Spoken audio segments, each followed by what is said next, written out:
Hello po mga kababayan, magandang araw sa lahat, lalong-lalo na sa ating mga kasamahan, mga kadidiis, o ano pa man. Ako po si J. Aguilar, isang ordinaryong Pilipino na namumuhay sa ating bansang Pilipinas at isa sa mga taong nagnanais ng tunay na pagbabago sa ating bayan. Ngunit kahit anong gawin o kahit anong pagsisikap ng ating pinuno sa ating bansang Pilipinas, ang ating mahal na presidente Rodrigo Roa Duterte, kung ang lahat naman ng mga nakaupo sa gobyerno mula sa lokal hanggang nasyonal ay hindi nakikiisa sa kanyang layunin na tunay na pagbabago sa bayan, ay walang mangyayari na pagbabago sa bansang ito.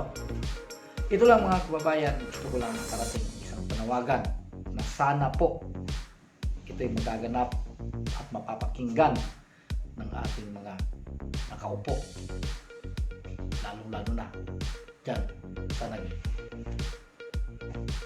bababa ng panukalang batas sa Senado o sa Kongreso.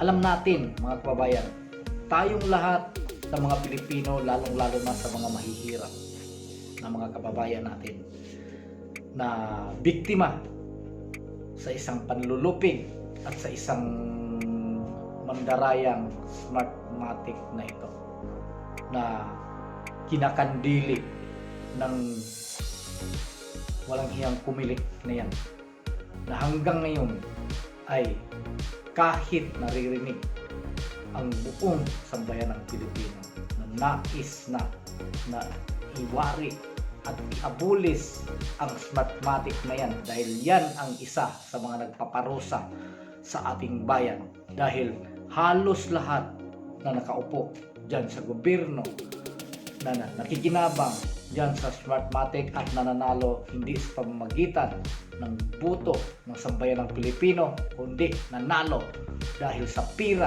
na binabayad yan sa smartmatic na yan.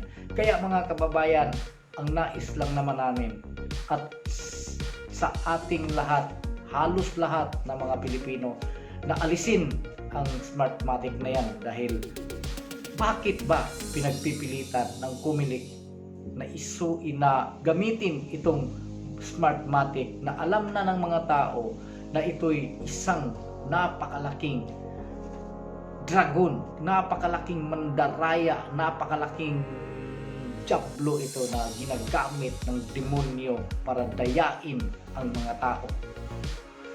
Alam mo mga kababayan, ito nalulungkot ako. Bakit? Itong mga senador na nakaupo, ang bilis gumawa ng batas para sa mga tao na lumabag sa batas.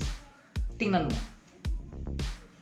ang ibig sabihin, lumalabag sa batas yan, hindi sumusunod sa batas, tinanggalan ng prangkisa dahil lumabag sa batas. Ngayon pinagsisikapan naman na ibalik.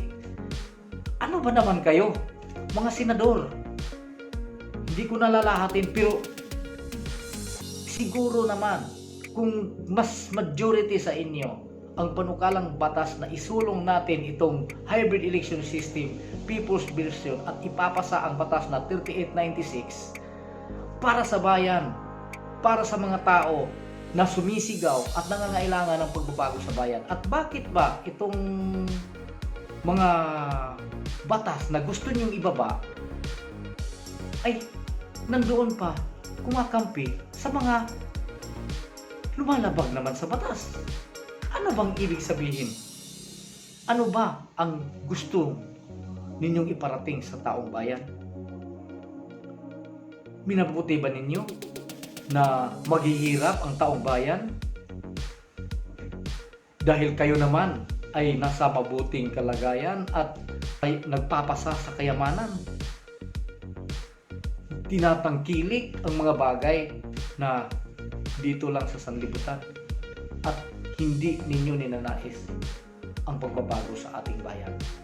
Nananawagan kami, lahat kami ng mga tao na sumusuporta sa hybrid election system, people's version, at nais namin na maipasa ang House Bill 3896. Mahirap bang ipapasa yun?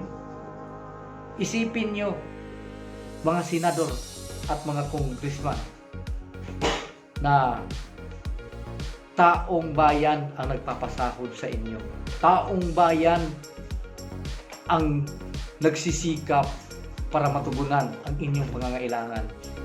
Kaming mga taong bayan ay iisa sa nagbubuhis ng tax para isweldo sa inyo.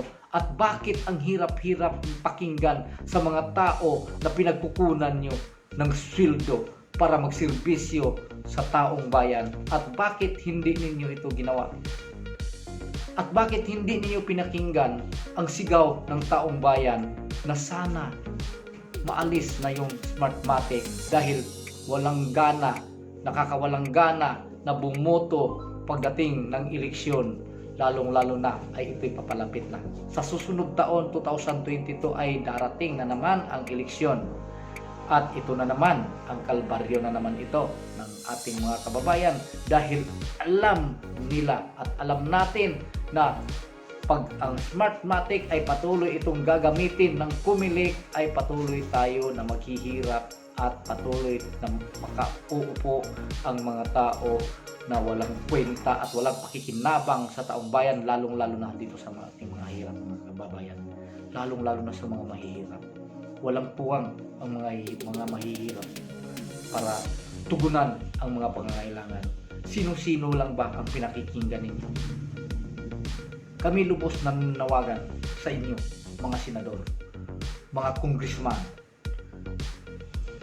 na sana gawan nyo naman ng panukalang batas at maipasa itong House Bill 3896 na tuluyan na alisin ang Smartmatic bago pa man dumating ang panahon ng eleksyon. Dahil pag ito'y hindi ninyo magawa, ay magliliyab ang galit sa taong bayan sa inyo.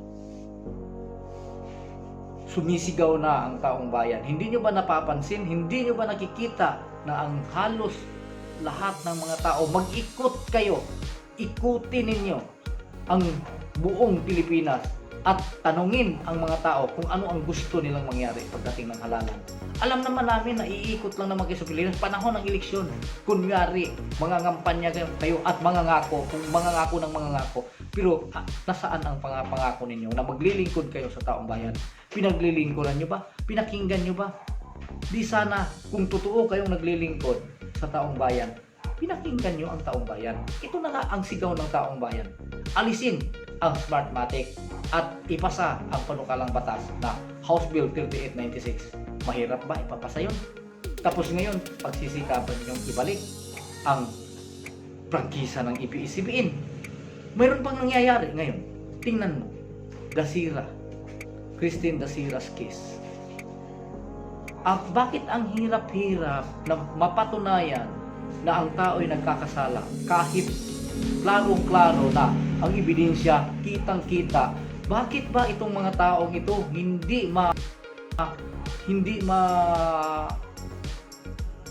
madesisyonan ng dire-diretso? Dahil ba ito ay mga mayayaman? Dahil ba ito ay mga taong ma-influensyado? Dahil ba ito ang mga taong ito ay kilala sa mga mambabatas, ay maraming kapit o maraming kakilala? Ganun ba? Kaya ang hirap-hirap maipasa?